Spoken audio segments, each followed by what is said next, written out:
Olá, eu sou Nídia Linhares, criadora da Sopro, e depois de uma pausa, que eu estou numa fase de transição, estou de volta para gravar o vídeo do solstício de inverno, que acontece na madrugada do dia 20 para o dia 21 de junho e que marca a entrada dessa nova estação e também a entrada do Sol em Câncer.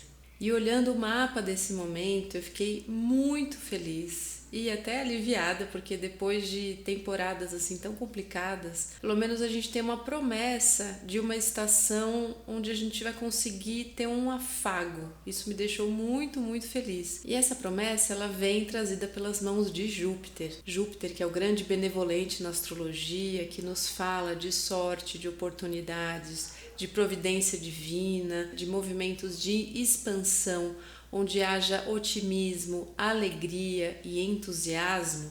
Ele vai estar junto do Sol no momento do solstício. Então eu interpreto isso como bons auspícios para a gente passar essa estação. Então a gente pode esperar que nessa noite, nesses próximos 3 meses, a gente vai ter a companhia benevolente de Júpiter nos trazendo alegria, nos reconectando com a nossa fé e nos lembrando de acreditar na vida, de acreditar na gente e de acreditar principalmente no que a gente sente, que é o signo de Câncer. Para melhorar essas boas notícias, Sol e Lua estão muito bem nesse momento do solstício. A Lua vai estar no comecinho de Touro. Touro e Câncer se dão muito bem. A gente tem toda essa nutrição, esse lado mais yin, mais para dentro da terra e da água que se dão tão bem juntas, indicando uma harmonia entre emoção e consciência. E além de tudo, a ótima notícia é que Marte, que fala da nossa iniciativa, da nossa porção mais yang, do poder de decisão, de autonomia, de limites, que pode levar à agressividade, à impaciência, Marte está muito bem em Virgem, ele está bem com o Sol, com Júpiter e com a Lua. Então essa é uma ótima notícia, realmente é um grande alívio essa temporada que a gente vai passar aqui, porque se a gente se conectar com o nosso sentir, que é a Lua, e se a gente trouxer isso para o corpo, que é uma Lua em Touro, e a gente trouxer isso para a materialidade, que é Virgem, a gente sentir na prática também como as emoções nos movem. Então só essa configuração ela já é muito benéfica, ela já é muito fortuita e nos dá bastante sustentação nesse inverno. Uma outra ótima notícia é que Mercúrio, que rege a nossa mente, a comunicação, o diálogo, também está em Câncer e ele está fazendo um aspecto ótimo com os nodos lunares, que falam do nosso karma e do nosso dharma, nosso eixo de vida, indicando que através do entendimento e do diálogo, a gente se coloca no caminho que a gente deve estar de evolução. E é claro, como tudo na vida, não tem só o lado bom, a gente tem os dois lados. O lado mais desafiador é que a gente tem Saturno e Netuno juntos, depois eu vou fazer um vídeo sobre isso, mas eles estão juntos desafiando Sol e Júpiter. E a tensão que acontece é porque Saturno e Netuno estão em Áries, que é um signo muito individual, onde a gente olha para os nossos limites, para os nossos desejos, as nossas vontades, mas que a gente esquece um pouco do que está acontecendo lá fora. E pelo contrário, Sol e Júpiter estão no reino de Câncer, que é o reino dos afetos, que olha também para as pessoas queridas.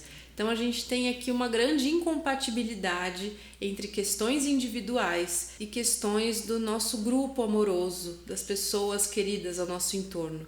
Então isso pode causar alguns atritos e para a gente conseguir mediar esses conflitos, esses atritos, a gente conta com a maturidade de Saturno e com a transcendência de Netuno, para a gente não cair numa inflexibilidade de Saturno e numa ilusão de Netuno. E além disso, uma outra maneira da gente navegar nessa tensão toda é através do sentir, da gente estar em conexão com o que estamos sentindo, porque como a gente viu, as emoções que é a Lua, elas estão muito alinhadas, elas estão muito fluidas nesse momento e nos dizem muita coisa. E falando de emoção, vai ser um período onde a gente vai precisar lidar com emoções muito difíceis, com emoções ligadas a processos de luto e de morte, de sombras, medos, violência, porque Lua e Plutão estão em quadratura, que é um aspecto bastante tenso. Plutão em Aquário, indicando que as questões do coletivo que a gente está vivendo, que está um momento tão caótico, onde está acontecendo um genocídio, a gente tem uma situação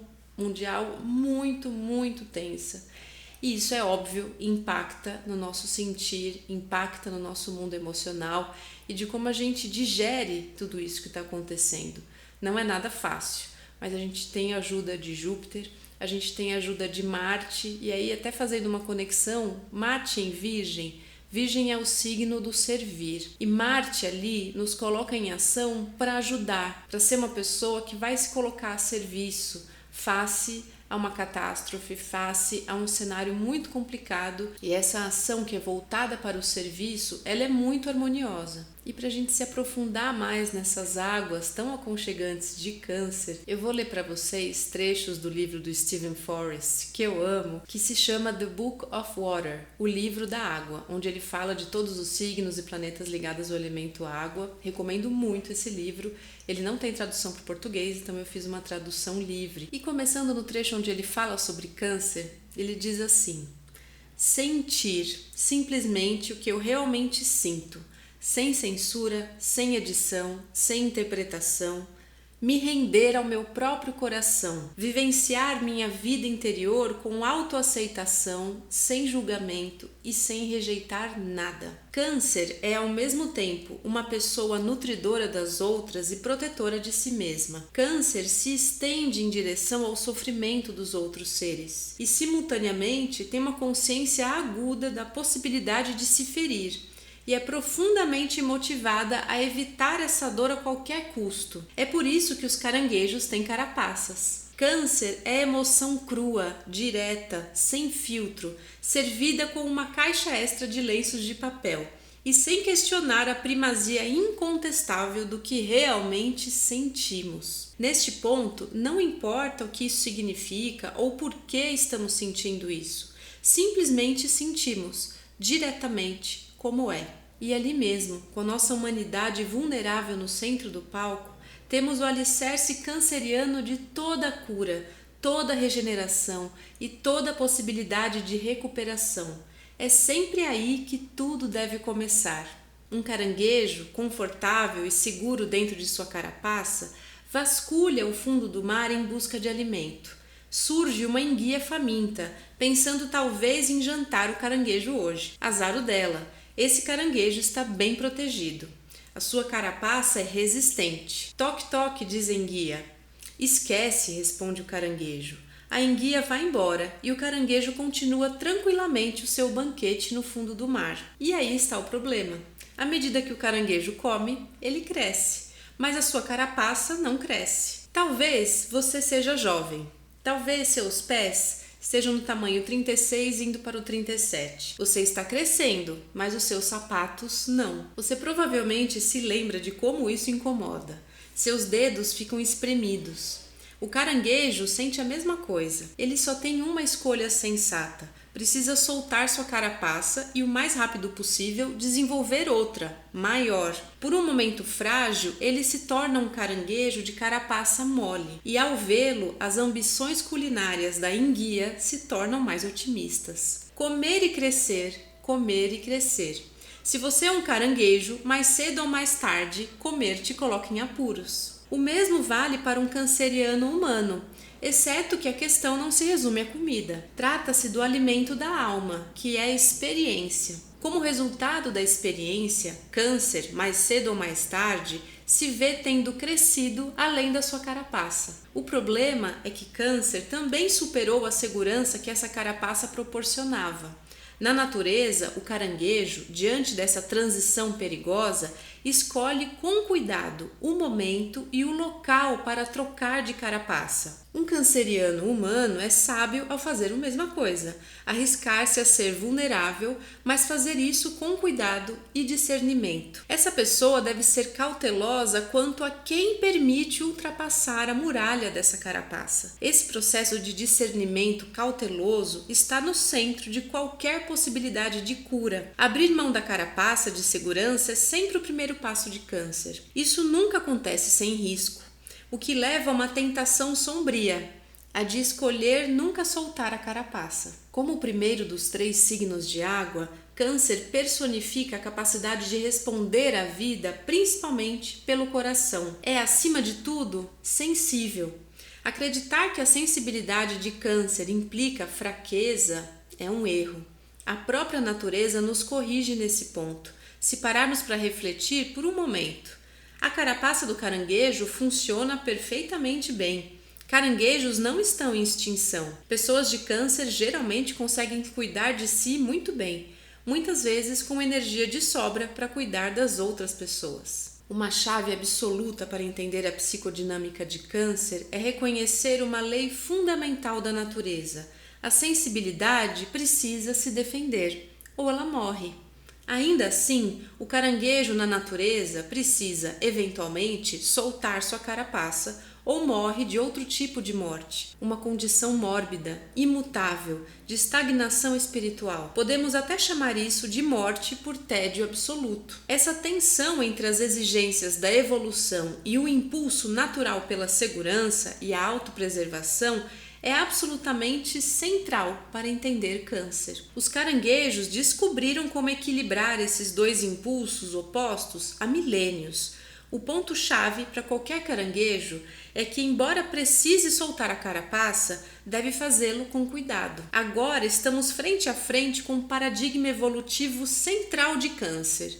Crescer vivendo dentro da segurança de uma carapaça, depois soltá-la com discernimento, depois desenvolver outra, maior, depois crescer mais um pouco dentro dela, depois soltá-la novamente e assim por diante. Para uma pessoa de Câncer que já seja iluminada, eu acho que o universo inteiro esteja incluído dentro da carapaça e que não haja mais nada a temer. Mas esse é o fim de uma estrada longa e sinuosa, com uma trilha cheia de carapaças vazias espalhadas atrás de si. Uma vez uma cliente me disse: passei os primeiros 5 anos da minha vida escondida debaixo da mesa da cozinha. Vamos aprofundar essa história. Suponha que perguntemos a uma pessoa literal se aquela menininha está de fato sozinha debaixo da mesa. Ela vai até lá, levanta a toalha e relata que sim, ela está sozinha. Agora, perguntamos a Carl Gustav Jung a mesma coisa. Ele ri com sabedoria e, sem nem precisar olhar, diz: claro que ela não está sozinha. Jung sabe que a menina está acompanhada por amigos imaginários e também sabe que ela está longe de estar entediada. Ela está nadando em um oceano de histórias e aventuras. Surpreendentemente, não causaria grande espanto ao Dr. Jung que as histórias e personagens da mente da menina fossem, por exemplo, temas de contos persas do século IV a.C. A menina, claro, não conhece esses contos, nunca ouviu falar da Pérsia, mas ainda assim ela está mapeando a consciência da forma mais antiga e talvez a mais eficaz que já foi inventada, através do mito, da fábula e da história. Seguindo seus instintos cancerianos, ela está imersa em seu mundo interior, e seu mundo interior, por sua vez, está imerso no que Jung chamou de inconsciente coletivo. Mapear a consciência dessa maneira é o que Câncer faz. Se você tem ao menos um planeta nesse signo, podemos dizer que está pelo menos fazendo uma especialização em psicologia nessa vida. Aqui está o ponto central. O trabalho interior está inseparavelmente ligado à cura. Sem mergulhar em nossos reinos interiores subjetivos, sem sentir, mas também sem fantasiar, sem sonhar ou imaginar, ninguém pode se recuperar de nada. Na verdade, ninguém saberia nem do que precisa se recuperar. Tudo, toda a possibilidade de regeneração começa quando estamos dispostos a olhar para dentro de forma desarmada e simplesmente sentir. Eu nem quis interromper essa leitura, só estava também bebendo essas palavras de Steven Forrest. E eu desejo que nessa temporada de Câncer e do restante da temporada desse inverno, a gente se permita sentir e permita trocar as nossas carapaças com cautela, com segurança, mas vencendo esse medo e aceitando essa vulnerabilidade, já que nesse momento a gente tem todo o apoio e toda a sorte de Júpiter com a gente.